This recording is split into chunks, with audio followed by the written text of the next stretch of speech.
इधर मंत्रालय में आग की अंतरिम रिपोर्ट पेश कर दी गई है। पीडब्ल्यूडी की फायर टेंडर व्यवस्था पर भी सवाल उठाए गए। दरअसल जो रिपोर्ट सामने आई उसमें ये प्राथमिक तौर पर खबर सामने आई है कि मंत्रालय में शॉर्ट सर्किट की वजह से आग लगी है। बता दें कि वल्लभ भवन में 9 मार्च को आग लगी थी। जांच के लिए एक 7 सदस्यीय कमेटी का गठन भी किया गया था।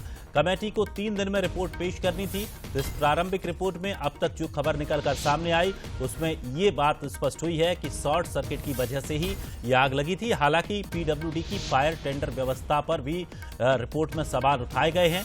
तो वहीं अब फॉरेंसिक, एफएसएल और प्रतिवेदन पर डिटेल रिपोर्ट आएगी, जिसके बाद और भी आगे खुलासा हो पाएगा।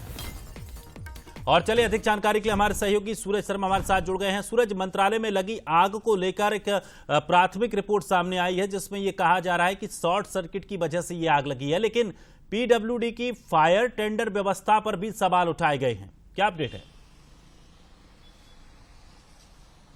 देखिए, बिल्कुल आग लगने के पीछे जो पीडब्ल्यूडी की जो खासतौर से फायर सेफ्टी को लेकर सवाल उठाए गए हैं, जो एक टीम बनाई गई थी, 7 सदस्यीय टीम ने 3 दिन में अपनी एक प्राथमिक रिपोर्ट जो है वो जीआईडी को सौंप दी। इसमें खासतौर से यही प्राथमिक कारण है कि शॉर्ट सर्किट के चलते आग लगी है, क्योंकि पीडब्ल्यूडी ने जो फायर सेफ्टी के उपकरण लगाए थे वो प्रॉपर ऑपरेशनल नहीं थे, यानी कामकाज नहीं कर रहे थे, और यही कारण है कि उसके चलते आग भड़की। क्योंकि यदि शॉर्ट सर्किट से आग लगती है तो यदि फायर जो सिस्टम, यदि अलार्म चालू होता है, वहां पर पानी आता तो कहीं ना कहीं आग पर काबू पाया सकता था। लेकिन कहीं ना कहीं फायर सेफ्टी जो उपकरण हैं वो अनफिट पाए गए हैं, और यही कारण है कि पीडब्ल्यूडी ने जो अभी प्राथमिक रिपोर्ट जो समिति ने दी है उसमें पीडब्ल्यूडी को जिम्मेदार ठहराया है कि फायर सेफ्टी के जो उपकरण थे वो सही प्रॉपर तरीके से काम नहीं कर रहे थे। हालांकि अभी फॉरेंसिक साइंस लेबोरेटरी की रिपोर्ट आना है एफएसएल टीम की, उसमें एक लंबा समय लगेगा, उसके बाद ही एकदम तय हो पाएगा कि आग लगने का मुख्य कारण क्या है। लेकिन प्राथमिक रिपोर्ट में कहीं ना कहीं फायर सेफ्टी की लापरवाही बताई गई है। अब देखना होगा कि आने वाले समय में मंत्रालय को लेकर